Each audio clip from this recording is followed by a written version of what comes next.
On this week's episode of Live with Jayson John Evans, we're going to be talking about staggered single releases versus, saving up all your songs and releasing them as an album. Which one's the better option for you? We'll be discussing that. Secondly, we're going to be discussing how to deal with low turnouts to your live shows. You might be doing something right now that actually prevents you from getting more people to come to your shows. We're going to be talking about that as well. And thirdly, the big question today for the I Am Northbound Inner Circle, which is completely free to join. If you haven't gone and done that already, go do it. IamNorthbound.com. We're going to be answering the question, can I do a good music video on a budget? Man, I'm not even doing this episode live. That's been about 8 takes to get me this far through. So let's see how we go, and let's see if I can actually answer these questions today.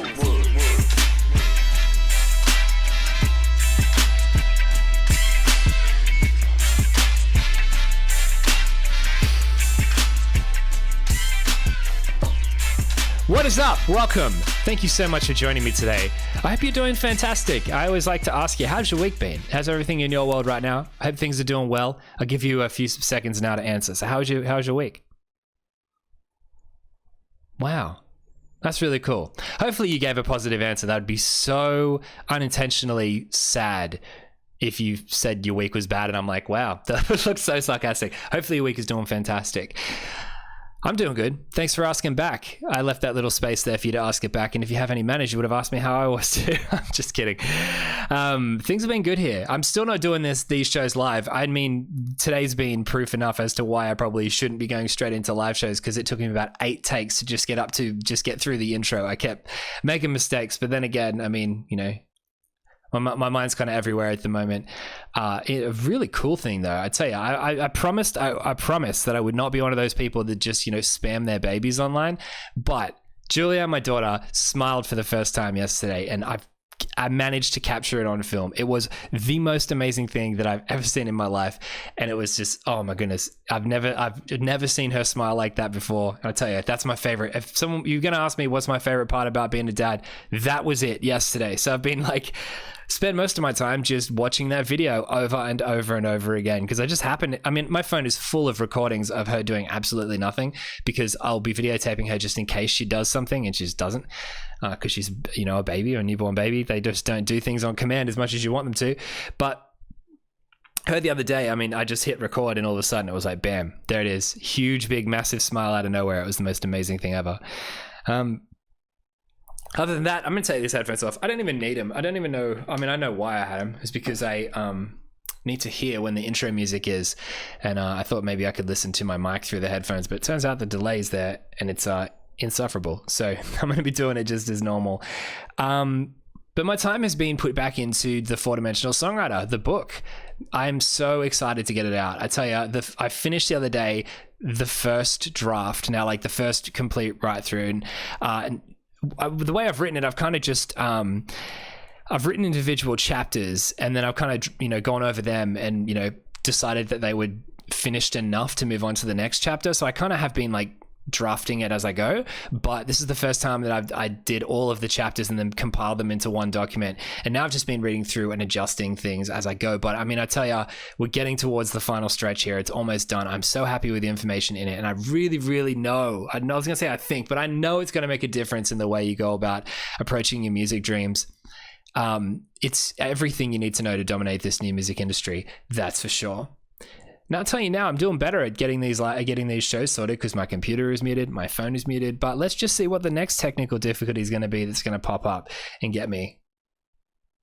I can already hear weird noises coming from somewhere, so I probably isn't too far away. So yeah, the book is almost ready to come out. As I said, if you want one of the first copies, I'm going to do a run of 50. If you want to be one of the first 50 people, I'm pretty sure. Look, I always say this with my stuff. I'm like, 50 is my cutoff. Same thing with these the branding workshops I'm doing, the how to dominate the new music industry workshops. I'm always like, I'm not taking any more than 10 people in. And then some people are like, I really want to join. I'm like, okay, I'll squeeze you in. So if you want to join in for these type of things, if you want to join the list of people that want the first copies, let me know, and I'll put you on the list to get one of the first copies ever of the 4-Dimensional Songwriter, which is going to change your life. I can guarantee it. So yeah, speaking of those branding workshops, I got another one coming up next week. The seats have filled, and then a couple of people said they can't make it. So I figured rather than try to advertise it, I'd rather just open it up to the people that listen to the podcast and to the inner circle. So if I advertise it, those spots are going to fill, but I'd rather it go to someone who is, maybe you've been looking for a seat at one of these things, one of these workshops, and you just didn't know it was on. So I want to give access to the people who show me support first. If none of you guys are interested, that's fine. I think I've only got like 2 spots left, so I mean they're probably going to go quickly, but anyway, just in case those 2 spots don't fill, I'll then advertise them out. But that's going to be next Monday night at 5 p.m. PST. I don't even know. I'm going to be doing it in Australia at 11 a.m. on Tuesday or something like that. I know time zones suck. I hate working them out. More or less, it's going to be, if you're in America, it's situated for an American time zone. I think it's about 5 p.m. PST, and New York is going to be 8 p.m. Yeah, I'm pretty sure. I don't know. If you're interested, it's around that time. Send me a message and I'll send you the link to where to go to. I can tell you now, actually, go into my Instagram bio, click the link, and you'll see a button that says presentations, and I'll take you to the page where you can reserve your seat. Now, if you're listening from Europe, I know, trust me, I've heard a lot of you guys go, why haven't you done one for England yet? I've got a waiting list full of people from Europe, and specifically a lot of people in England that want me to do one that suits their time zone, because I know the American ones work out to be in the middle of the night for Europe, and I mean they go for 3 to 3.5 hours. There's no way that I expect you guys to stay up from like 3 a.m. to 6 a.m. So I am, just know that I am trying to work out a time that suits you guys as well. But the problem is that for me to block out 3.5 hours, it becomes quite tricky to do with being on, I think I'm on nearly literally the other side of the world from Europe, so it's quite difficult for me to try to organize to that amount of time without it being that I started at midnight and finished at 3 a.m. and you're not going to get the best out of me at that time of night. Funny to think, because I used to be the biggest night owl, but now I guess just getting older, I'm never up that late anymore. Crazy to think I'm on the other side from England, and there's people who did that journey to get the first fleet out or whatever from England to Australia by boat. No thanks. That'd be the longest boat ride ever. So yeah, I was going to tell you guys as well, just before we get into the questions today, something really cool. I always try to be working on new content for you guys, and I like being transparent about it as well, just to hear what your thoughts are, and just to give ideas out there early. I like surprising you with stuff, but I also like letting you guys know so you know what's coming up. So my goal for I Am Northbound, I mean, definitely I'm running it myself, and I don't really get any help with it. All this operation is just me doing it myself. And on top of running I Am Northbound, I'm also doing, this type of content, as well as doing writing the book and organizing a bunch of other stuff that I'll announce when I'm closer to being able to announce it. So I'm pretty busy all the time with a million different things. On top of that, being a dad somehow and fit it all into my schedule. So I knew that this time of life would be quite busy, so I haven't been able to really commit to it. But my goal for I Am Northbound for the group is to continue to be able to provide free content throughout that group. At the moment, I'm doing it only about once or twice a week, depending on if I bring a podcast episode out as well. That's exclusive, so not the Live with Jayson John Evans show, the just other random podcast episodes. But really, I'm bringing out 1 to 2 pieces of content a week. My goal is to eventually get that to 1 piece of content a day, and then eventually 2 pieces of content a day. So there'll be 1 in the morning, 1 at night. Now, obviously, I can't do this all by myself. I just don't have time to churn out that much material, but I am working with other musicians and other people within the industry for them to create episodic type shows that they'll record, like, say, a season of. Now, I'm calling a season about 8 episodes, so it's about 2 months worth of content, 8 weeks, I guess. So it'll be that they make a show, we film 8 episodes. The episodes might only go for between like 3 and 10 minutes. They might not be very long, but the topic of the show might be for recording in the studio, or promoting your music, or doing everything will be relevant to you as a music artist in ways that it can help you through that. I was putting up videos from my good friend Nick, who's doing the Buki breakdown, which is all different advanced drum stuff. So now I know that's not entirely relevant to everyone that's a musician, but there are, I know that some of you guys listening are drummers and are in bands too, so it's relevant to you. So the idea would be to provide as much content as I can that makes it a super relevant place for musicians to go and watch content. And so that's my intention for it. I've got a couple of guys lined up, and I'm going to be starting filming their shows, so every Monday a certain show will come out, every Tuesday a certain show will come out, and try to give you guys as much free information as I can to get get the ball rolling on your head towards your music dreams. Now, obviously, my priority at the moment is finishing the book, and once that's out, I've got much more time to be able to dedicate to providing content. But yeah, that, at least, that's where I'm going to be taking I Am Northbound. So if you haven't signed up yet, you're just going to be getting so much more stuff in the future. It's all free. You're going to have a great time doing it, and it's all going to be fantastic. Now, I will be completely transparent. I don't know. Eventually, I'm not going to commit to saying that the I Am Northbound Inner Circle will always be free, just because of the fact that if I have other people coming on making content, they're going to expect to be paid for it. But you can have my word that I will never ever try to squeeze you guys for cash. As you know, that's not my intention. I've never, if that was my intention, I would have done it by now. That's not what I'm about.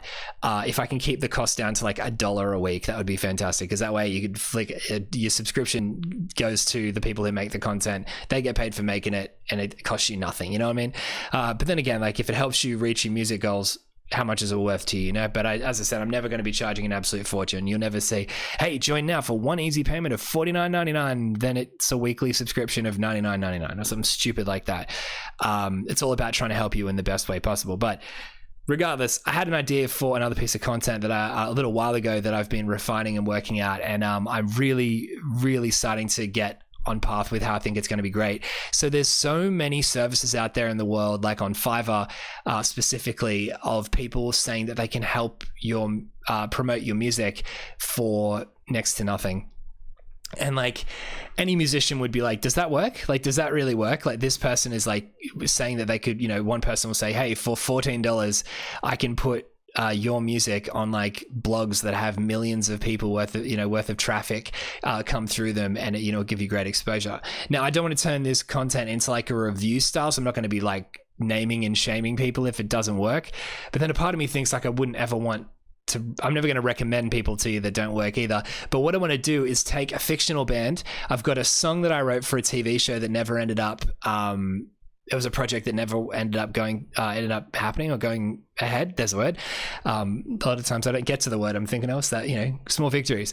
But actually I wrote a song for that, and it was meant to be the theme song or the main song of the band that was in the TV show, because it was a TV show about a band. So what I'm going to do is take that. It's for a fictional band. Then I'm going to craft a fictional band around that song, and then use that in each episode to test out different methods of promotion and see which ones are actually worth your money. I talk a lot about building authentically and doing things the right way, which I still believe 100,000% is the right way to go about things. But I want to see if on the side there are little tricks or ways that you can go about actually getting good responses and testing out these methods to see, does it really work? So let me know if you're keen on seeing that show. I don't know what I'm going to call it yet. I don't know when I'm going to bring it out, but I'm really excited to get the ball rolling on that one sooner rather than later, because I'd love to test out these specific promotion methods and get to you guys whether I saw results, and then you guys can hear that. Did you hear that? My computer is meant to be muted, and for some reason it still made a sound. I don't even know how that works. If you're a long-time listener of the show, you'd know that computer strikes at the most inopportune times, I guess. It makes noises all the time. It's a pain. But yeah, so I'm really excited to get that show out there. And if I can find cool methods that are going to help, if I saw results, then I'll recommend them and say, hey, there's a gig on Fiverr that actually works, and I'll tell you who it is and how to go about doing it. But I think that'd be pretty entertaining to just see if these people are selling snake oil or if they're doing a good job. And I'll be the one to put the money in to find out, and we'll see. But yeah, and then eventually I can also get into trying the methods, that specifically I could show you on this fake band, the results that it can bring by implementing some of the methods that I come up with too, and to show you that it really does work and you can make it work for your music as well. So that's coming out soon. Let me know what you think about that. Let me know if you're keen for that show. I think it'd be pretty fun. I think it'd be pretty funny to take a fake band out there into the world and see if you can get people interested in it. Off one song too. I probably won't write more. So yeah, I'm just thinking about it out loud now. But anyway, that's not what you're here for. You're here to get into the show. And the first question we have here today is, should I release a debut album or individual tracks first? And this is I say this all the time, but this is a really good question. This is when you are a music artist, there is a lot of the times that you have to make the decision of either writing music and saving up and releasing it all at once, or releasing individual singles as you go along. Now, before I get into that question, I just realized, I was like, yeah, an artist comes to mind that I had this discussion with, and it was Liz and the Lions. And I had her CD right here to be able to give it a plug. You need to check it out. It's called Treasures of the Cave. She's fantastic. She's such a legend. And she sent this really cool package from Nuremberg in Germany all the way to Australia where I live, and I had a little present for our little daughter in there too, which is absolutely lovely. But I was going to give her a quick plug and say, Treasures of the Cave, go check out her EP. It's fantastic. You're absolutely going to love it. And she's fantastic too. But anyway, back to the question. She was asking that question too about the release of her EP. Like, before it came out, should you just wait and say, hey, everybody, like, my EP's come out on this date, like save the date, so to speak, like, and just release it all at once? There are people on the other end of the scale that never actually release full EPs or albums. They'll just release one song at a time. And once they've reached like a certain amount, they just bundle them together and upload them at once, saying this is the whatever EP, or it's an album because it's got 10 plus songs on it or whatever. So the industry is kind of divided on where to how to go about things, right? For releasing single songs versus a full album. And usually that's just because it's the new music industry, and not everyone's worked out what the right thing to do is yet. So everyone's just stuck in this like a preliminary testing phase to just see what works best for everyone, right? So I understand that. So realistically, that means that there's no right or wrong answer, just there's different ways to go about it, okay? So if you are a music artist and you're writing single songs, you're going to find yourself in this situation. You're going to be asking yourself, should I go about releasing these songs individually, or should I go about saving them up and releasing a full EP at once or a full album once, okay? I think personally, if I can work backwards, if you have an EP coming out like this, if you have Treasures of the Cave coming out, listen to me plugging it so much, she's going to love that. If you have an EP coming out and you're not sure whether to release teasers first and then release your full EP later, cool, you can do that. There's nothing wrong with just releasing little clips. If you think that's enough to build hype for your music, go ahead. But it's up to you. You have to know your fan base, okay? Like if you go ahead and if you know that your fan base is quite receptive, and you can just tease with if you can just put a little teaser out there and see big results, then do it. You know, like that's when you know, no one knows your fan base or your audience better than you do. Okay, so if you can bring out these, if a little clip is enough to keep people that interested, and enough to give them enough hype or excitement about your EP, that's all you'll need to release. And that's a great way to make sure that the impact of your EP still lasts in the long run. Because if you're going to start releasing tracks early, you're trading the impact for exclusivity, or so to speak, or more just as for promotion, you know. So if you don't, I mean, think of it this way: if you don't release any teasers or anything like that, and you just release a full EP, that's maximum impact. They've never heard that music before, and they hear it fully mixed, fully mastered, like in order, so they understand it in context, and that's the ideal situation, right? But if you go all the other way, you could release individual songs one by one, and then they hear it out of context. They, judging each song individually, there's enough time in between for them to kind of lose focus, and they might miss a song and stuff like that. So, I mean, you do lose all of the impact, but by stripping it down to individual song releases, you gain the potential for momentum. If you can keep letting people know there's a new song coming out each week for 5 weeks, or a new song every fortnight for 10 weeks, people can get into a routine of noticing that. So that's as far as you want to strip it back. There's pros and cons to both sides of the coin. Like, I mean, as I said, if your audience is quite involved and they engage a lot with your content, you shouldn't need to release too much before you release your EP to get people hyped for it. Because you know that if someone big, when Taylor Swift was bringing out Reputation, I think that's what it's called, her album, and she just put the pictures up of like the snake, people were like, oh my goodness, a new album, and she didn't even need to really do anything else. Like, crazy, okay? But then if you're on the other hand and you don't have a huge fan base at the moment, you might want to test the waters with just individual songs here and there. But then again, that's probably why you'd want to do singles in the first place. Like, actual singles that aren't on your EP. You should be using that time to bring out singles, then demos, and just get an audience built. And then once you go to look at bringing out an EP, they're probably going to be more involved. Do you know what I'm saying? So it's always worth testing your audience first to see what they respond to. If you bring out a little clip and people get really keen for your EP, then you shouldn't need to do anything more. Maybe you might want to do what some people do, which is a great idea, and I'm pretty sure Liz did it too, which is a fantastic thing as well, is she shot a video clip for one of the songs and release that early. Because you think about it, if people are waiting for your EP, they're waiting for an audio release to listen to on like a stream or on CD or whatever. So if they hear just an audio version released early, it's like they've just kind of heard a bit of the EP. But if you release a video clip early, they're actually watching the video clip with the song involved, which is a totally other, medium of content.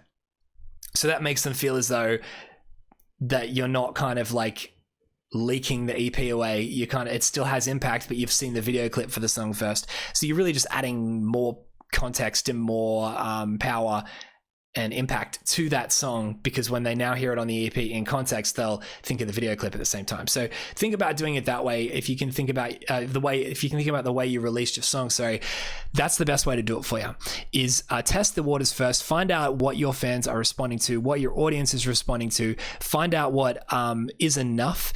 Start small and just let people know you've got an EP coming out. If people are flipping out over that and think it's fantastic, you don't need to do much more. You can just keep the hype going with mystery, like mysterious posts, like, image posts with just a date on it, or like just a little tiny clip of like the songs, but so much so you can't make anything out, just for like, you see a lot of bands and artists do that mystery type, a mysterious type release, because they know their fans are already that interested. If your fans aren't interested, no one's going to care about the mystery. You put a date up on a picture and people go, I don't know, maybe it was their anniversary. Who knows, But if you go the other way, if you find find your audience isn't grabbing onto what you're putting out yet, then just start breaking it down more and more.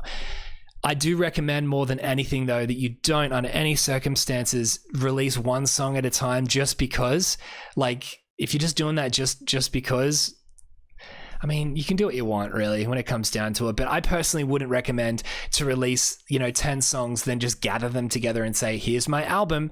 Because an album is so much different. I say this all the time, but an album is so much different to 10 songs on a CD.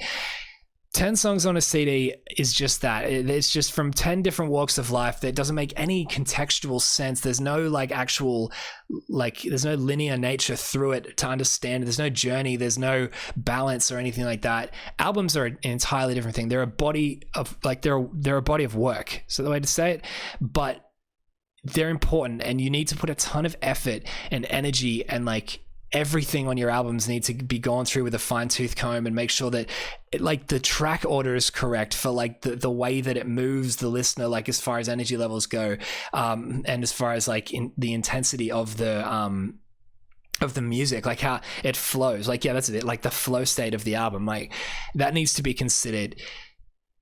Albums move people, albums change people's lives. And I do have a chapter in the 4D Songwriter that I call Albums are Tattoos That You Wear Forever, which is true. When you are finishing up in your music career when you're older, and you look back over your discography, what you brought out, your albums are going to be what people remember. Okay, people probably will forget your demos and your EPs, and that's not a negative thing. People go, oh, well, what's the point of putting effort into them? No, that's fine. It goes to show that people are probably going to forget them in the long run. So it's okay to do testing. Test with your sounds, test what people like, do all your testing through your demos and your EPs, and when it's time to release an album, that's when you hit them. That's when you get them with the full context, best thing you're capable of, that just is like a giant song. It's like a 10 to 12 it's like a song divided into 10 to 12 sections, or a song that's 10 to 12 times longer than a usual song. But you know what I mean? It all just fits together. You wouldn't write a song by just, that's a good way to put it. Why haven't I thought of that before? But you wouldn't write a song with just throwing a verse in and then writing a chorus on a different day. And here's a bridge I wrote, here's another verse. And you go, I'm going to put it all together and go, that's a song. Because it wouldn't make any sense. Albums are the exact same. Man, that was cool. That's a good way to put it. That's I'm doing to be just self-appreciating, but that's probably the best way to put it. Yeah, album, don't do that with 10 songs, because 10 songs on a CD will never do what an album can. But when it comes to your normal promotion, if you've got something coming out, release it that way. But if you're not releasing anything in the long run, and you just want people to be interested in what you're doing, release the songs as demos. If they sound great, and that's a whole nother thing to get into, making sure that your songs sound good before you launch them, because you've only got one chance at the attention span of a listener. But if you can make sure that your songs sound fantastic, and they like bring them out and release them as demos. You can release a song and then later in the future go, I'm going to put that song on my album and re-record it because you think it works as part of your album. Do it. If it was popular enough and you think it works as part of the body of work you're bringing out as your known as your album, or that you're going to refer to as your album or release as your album, then that's the best way to do it for yourself. Like you can re-record stuff later, but once it comes out on an album, you don't re-record it later. So that's your big shot at getting it right. I've seen bands, to be honest, I did it in my first band. I even brought a song out on an EP, then later used that on an album as well. That's less common, but demos are absolutely fine. But just remember that if you bring a song out early, I'm going on so many points here, but then again, if you've listened to one of my shows before, I do that. I need to work on it, but then again, I also just am providing as much as I can. So, 50-50, right? So it's completely fine for you to bring demos out, but just remember that if you bring that song out as a demo, it will never have the same impact as it would if it was brought out fully polished in the long run. I'm going to go into that on another day, okay? I'll make sure that I can answer that question of how to make sure that your demos hit the world with maximum impact.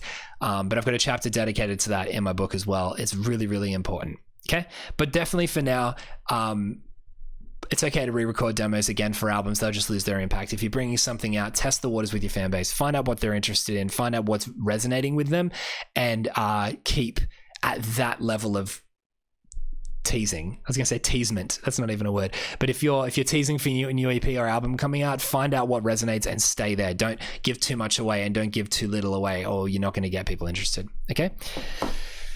Alrighty. Well, the second question is, it wasn't actually a question. It's just someone said to me, there aren't many people at my live shows. And they seem disappointed about that fact. And I went, you know what? I'm going to talk about that on Live with Jayson John Evans. Now, this isn't really a question, but I'm going to be talking about how to deal with low turnouts at your live shows. Okay? By the way, you buy a drink bottle and they say it's dishwasher safe, and then this happens. Consumer reviews with Jayson John Evans, right? Anyway, these people were talking about, they're a band and they're disappointed about the fact that not many people are coming to their live shows. And I asked them, and I said, does that disappoint you? And they're like, yeah, well, we put so much time and effort into the promotion of these shows, and we walk on stage and it's an empty room. Like, how are you meant to be excited about that? And I told him a story that I actually, again, constantly saying, it's in the 4-Dimensional Songwriter. I talk about this as well in much more detail than I can in like 10 minutes or 5 minutes answering a question on this show. But I told him a story about years ago when I was when I was touring full time pretty much. We got a phone call from a booking agent that said he had just booked an East Coast tour of Australia and asked if we wanted to jump on board with 3 other bands and play, I think it was like 8 or 10 dates or something like that.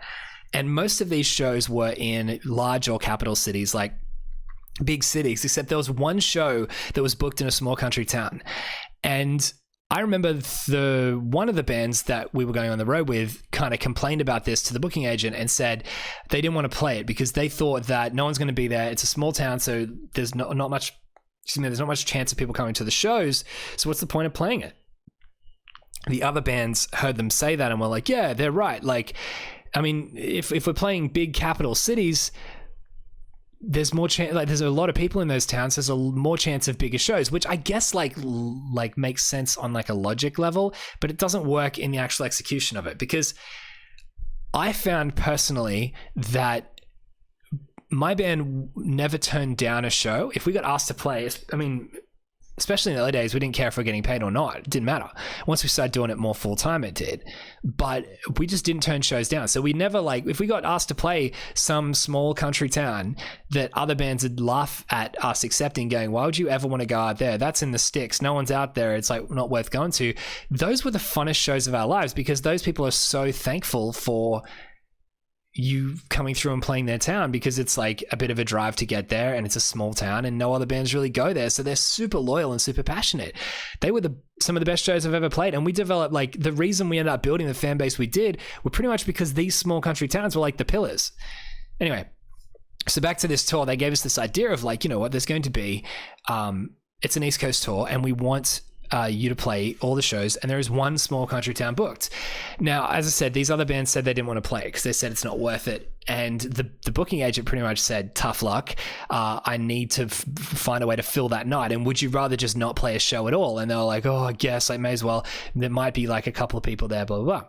So anyway, cut to the night of the performance. At the very end, I was outside, and I just remember hearing them all whinging and complaining because it was a small country town and there wasn't many people at the show. Like, I don't know if you've toured much or been on, like, if you've, you know, driven ages to play a show in another state or whatever.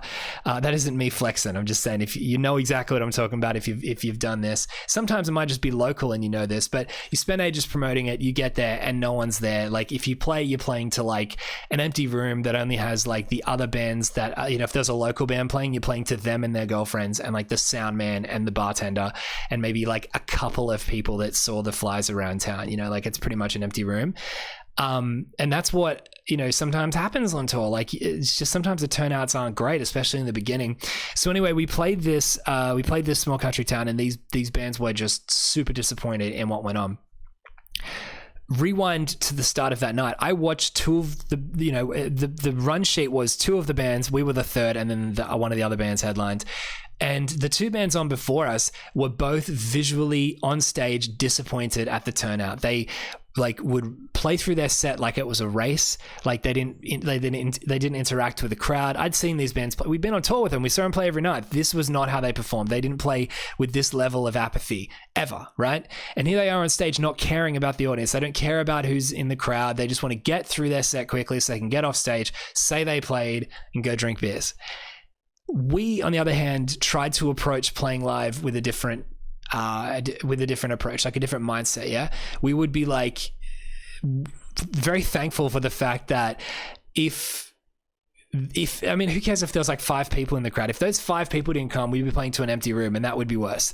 Or, you know, I mean, if no one came out, we wouldn't ever need to be asked to be on the road, or we wouldn't ever be asked to be on the road, which means that we'd be stuck at home doing nothing. You know what I mean? Like, it was way better for us to be on the road playing music together. So it's exactly why we had fun when we did. So we went out there and made sure that, I felt bad, right? I felt bad for these people that turned up, for them to stick around, wondering why the bands just did not care on stage and just kind of like cut their sets short, and just were like, oh man, it was like cringeworthy how much they just didn't care. And the crowd was just so confused, but they kept coming. Like, they went outside in between each band or whatever, and then they come back in. I thought they'd leave for sure.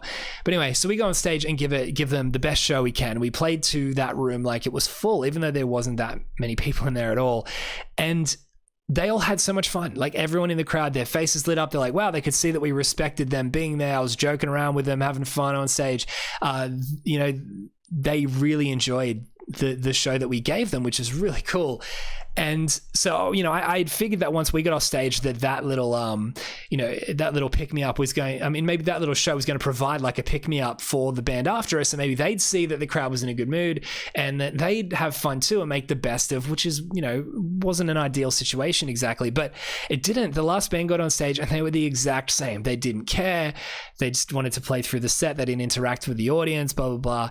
And the crowd just went straight back to looking confused and like, why do they not care? We just had fun, like, with the band before. Like, you know what I mean? What's going on? Why don't they care? And I remember one of the only things that the singer of the last band, the headliner act, said to the crowd was that he was heaps disappointed that there was not that many people there, and pretty much said very sarcastically and very passive aggressively, well, I'm sorry that the show wasn't very good and that we're not giving you that good of a show, but maybe we'd play better and maybe you'd get a better show out of us if you brought some friends along. Man, the nerve of saying something like that to a crowd like that, you know? And it did not, I mean, that didn't work well for them. Because a few months later, we did the rest of the tour and it was all fine, blah, blah, blah, right? But months later, I get a phone call from a promoter from that same small country town that just called me up and said, hey, would you guys want to come back and play again?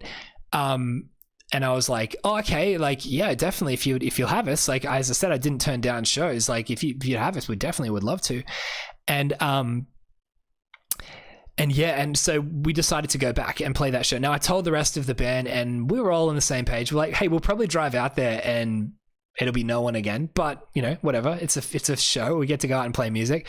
Cool, let's do it. Who knows what can come around? Because we had played shows in the past that, like, I mean, my first show ever, when I first played my very first show when I was 14 years old, there was a guy that just happened to be in the crowd that owned a recording studio and gave us like a recording contract.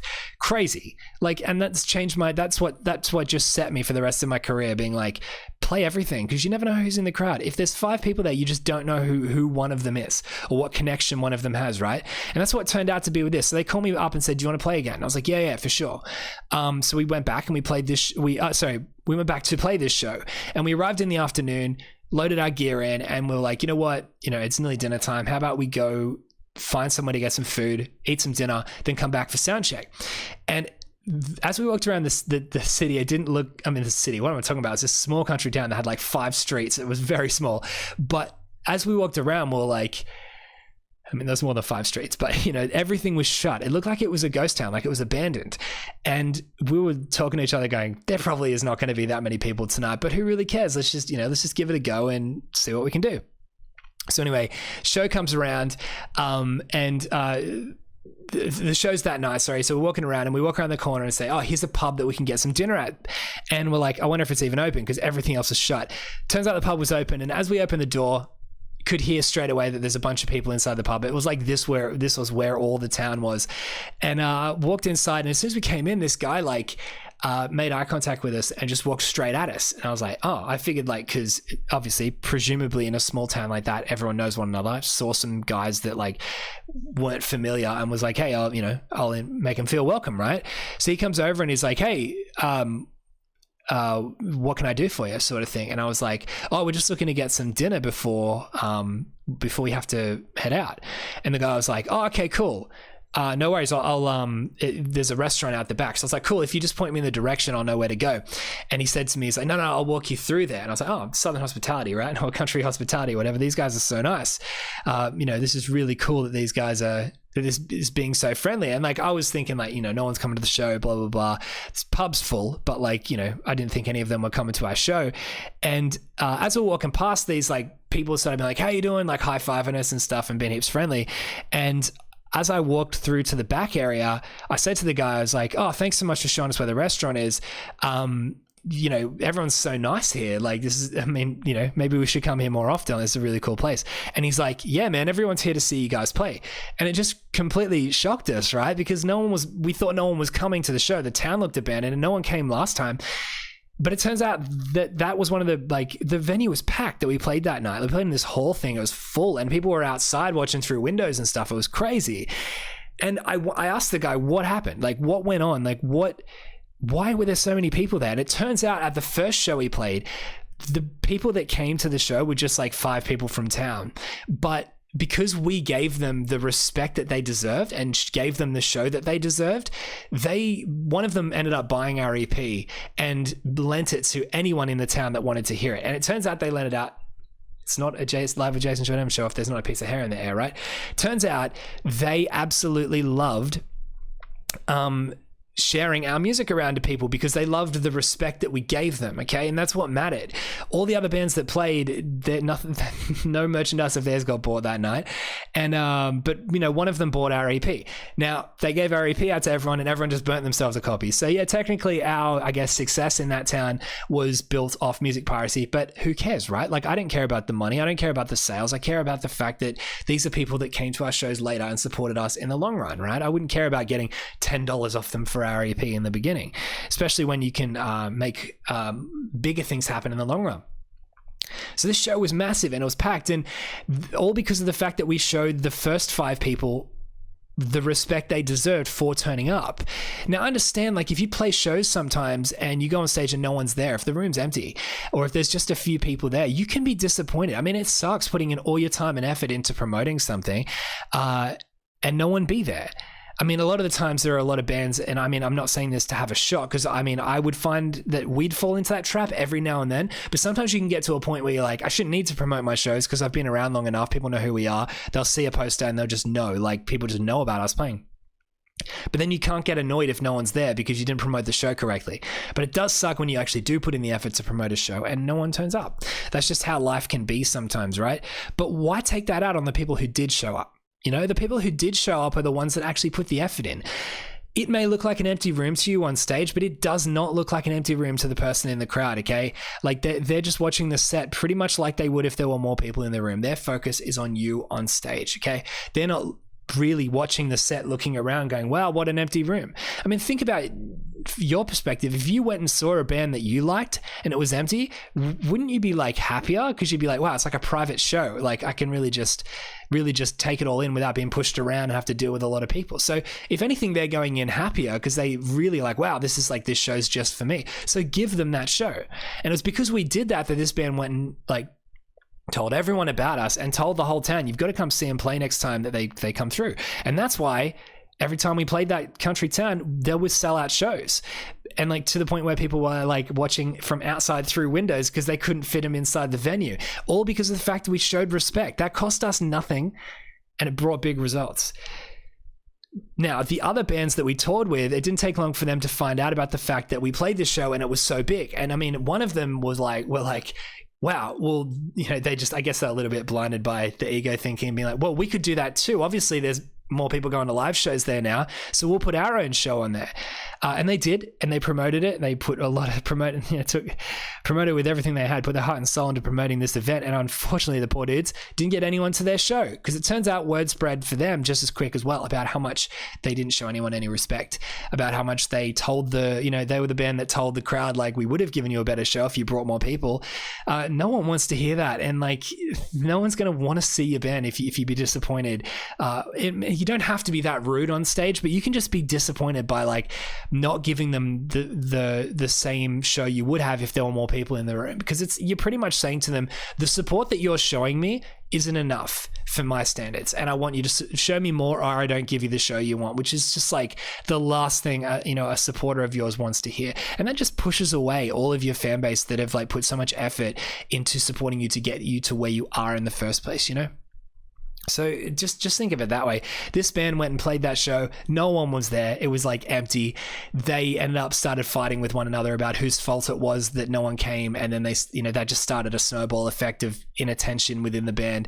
And it was like less than a month later, I think, or it was just a few weeks later. I don't know. It wasn't that long until they announced they were breaking up. So don't let that be you. And this is the same thing. So if people are saying that there aren't many people coming to your live shows, yes, you can do more things there are a million ways that I can go about answering these questions. Okay. Like, I could answer the same questions each week and give you a new perspective on it. Like, there aren't many people at my live shows, so I could talk about promotion. I could talk about communicating better with your fans, or like marketing properly, or using like effective email marketing to make sure people even know about the shows, or social media marketing. Like, there are a million ways you could go about it. But the one I want to talk to you today is because there might not be people coming to your shows because you're not showing those that do turn up enough respect. And I really want you to be honest with yourself about that. If you're playing shows and if you see there's not many people there, if you're thinking, you know what, I was going to play for 45, but I might just play for half an hour today just because there's not many people here, you're not giving them the show they deserve. You need to be going out to every single room like it's full. You need to play the same show you would for an arena if it's just a small club with 5 people in it, because you never know who is in the crowd and you never know what they could do for your music down the track. And realistically, you don't just want to be playing like give your best set and go, you know what, I never know who's in the crowd, and then you find out that none of them were record label executives, and you're like, oh well, what a bummer that is. It's not about that, okay? You're not meant to be disappointed about those that like if they're not a record label executive. The whole point is the fact that if you give everyone, that's the thing, everyone, regardless of who they are or what their job title is, has the potential through word of mouth to make more people come to your show next time. So rather than being madder at the short-term results, see it as an investment. Be the band that gives if you're on a lineup where every band is just not that interested because there's not many people there, give that show the time of your life. Give that show the time of their life, sorry. And also the time of yours too, because it's a ton of fun. Play it like nothing else, because you will be the band that stands out, and everyone there will be like, wow, how cool are they? They actually gave us a set. Like there wasn't many people there, but they just like played like we mattered. And therefore they just tell everyone, being like, you've got to see them. Their set's so good, right? All the bands that just play disappointedly may as well not play at all. Because if you didn't play at all, you wouldn't have done damage to your name. So think of it like that. I mean, this is so unrelated, but yesterday I was at my mother's house. We went over there for dinner, and at the front door, a lady knocked at the front door, and she was doing fundraising for a surf lifesaving club, I think. And Mum said, "Oh, you kind of got us at a bad time. We're just about to sit down for dinner," which we were. Is there anything I can help you with? And she said, "Oh, if you're sitting," because she's like, "I'm here to sell you raffle tickets for the Surf Lifesaving Club, but if it's a bad time with dinner, I'll let you be. Just make sure you support the Surf Lifesaving Club. Make sure you can, if you can, make sure you can. Or make sure if you can, please do," pretty much. And Mum's like, "Oh, thank you very much." And she walked away. And normally those people are quite ruthless. And they're like, "Hi, I just want to borrow you for 5 minutes. Can I try to sell you on this or whatever?" But she didn't. She turned it down and said, "You know what? No, I respect that you're having dinner. If you can support the Surf Lifesaving Club, let us know." And I said to Mum as she come back down, I'm like, "That's incredible that she did that. Like, wow, that makes me want to support the Surf Lifesaving Club." And Mum said, "Hey, I feel like if I had $20 on me, I'd want to run down the street and say, take it." And that's the exact same thing really with your music, right? If you show people that respect, they know that, I mean, the crowd probably knows that there's not many people there, but if you give them that show and show them that same respect and you act differently to what they think you're going to act, they probably think, "Oh, just like every other band tonight, they're not going to care. What a waste of time it was for me to pay $10 entry and come in and watch these bands." If you give them the show of your life, you'll sell more merchandise, you'll get more followers. Word of mouth is so important, and I talked about this on a previous podcast episode, I think, but I'll be talking a lot more about it, trust me. Word of mouth is huge for growing a fan base because 93% of it occurs offline, and it's all about people talking to one another. So if you want to grow seriously, do everything that positions yourself to be in a positive state for word of mouth. Again, ton of stuff there. Hopefully I've been able to help you with some of that and help you move forward with that too. So really, as it comes down to it, you need to be thinking about every show being the best thing you can do. I worked with an artist recently who played to what looked like an empty room, that she said there was no one, it looked like no one was in the crowd. Like she thought there was actually no one there because it was a seated event at like a club or a pub or something, and there was no one there. But when she finished, a guy like in the movies or a TV show came out of the shadows. He was just sitting in the shadows and she couldn't see him. And he said he was an A&R. So artist and repertoire. So he was actually looking for like a talent scout, and he was looking for, he wanted to set up a meeting with her to talk about some opportunity. I think it was like getting on a festival or a show or something like that, or something they were doing. So you literally never know not only who is in the room, but who is in the room. If it looks empty, there might be someone in the room. You never know who they are and if they can help you, especially with clubs and pubs. The amount of times that for us, we'd play and the bartender would be like, "You know what? I've got a party next weekend. Would you want to play that?" Like, networking is the biggest thing for the music industry, especially when you're in the underground intermediate stage. So definitely be focusing on that. And always give everyone the show of their lives, because realistically you're only as good as your last performance. And if your performance is like tired and like bored and lethargic and disappointed, what are you as an artist, right? So be the happiest version of yourself, enjoy every moment of it, and the more positivity you put out into the world, the bigger the response you'll get. And that's the most exciting thing. So anyway, that's the end of this episode today for Live with Jayson John Evans. Sorry my brain was so scattered for a lot of that. As I said, I feel like if you've just started listening to this show over the last like 3 or 4 episodes, maybe a bit more, because coming up to the baby being born, I was getting no sleep as well. This isn't my usual self. I'm usually more concise than this, but hopefully if you've enjoyed it, you're going to love it when I'm back on my game, But as I said, if you haven't joined the I Am Northbound Inner Circle, you definitely should, because I'm just about to answer the final question, which is, can I do a good music video clip on a budget? I'll be talking about that inside the Inner Circle. You can join at iamnorthbound.com.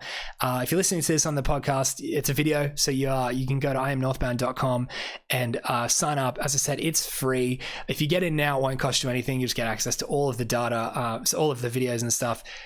And just to be clear, I'm not saying that I'm going to charge for it soon, but as I said in the beginning, that might eventually happen. And I'm pretty sure I'm going to make it so anyone who has an account now gets free access for life for being a supporter for us, because it's the least I can do to help you out for supporting me in the beginning. So if you go and get an account now, you get access to everything. It's completely free. And I'll be answering the question, can I do a good music video on a budget in there? But anyway, until next week, hope you have a fantastic time. Hope your music writing is going really well. You know what? What can I give you this week for something cool to do? You know what I want you to do? This one isn't so much of like a positivity mindset thing, but it kind of is. if there's something you've been putting off for quite a while because you kept saying that the pain of doing it isn't worth, I mean, it's better to just not do it. The pain of like having not done it is worse than what it would be if you actually did it. I want you to wake up a little bit earlier and get it done straight away, no matter what, okay? I feel like I'm being your dad here. Come on.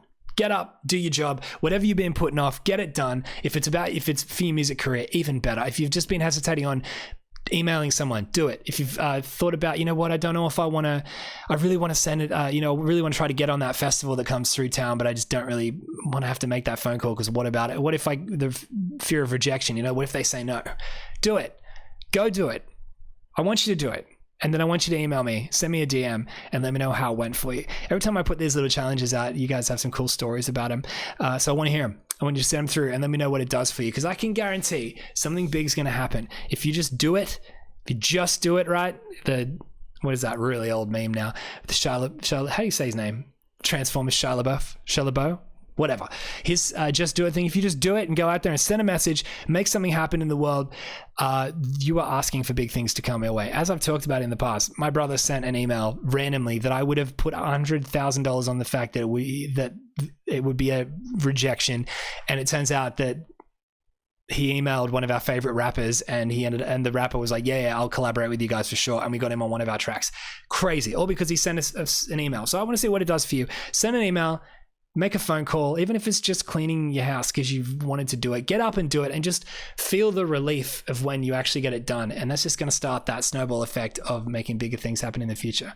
But until then, have a fantastic day, afternoon, night, whatever it may be, wherever you are in the world. Stay safe, and I'll catch you on the next episode of Live with Jayson John Evans.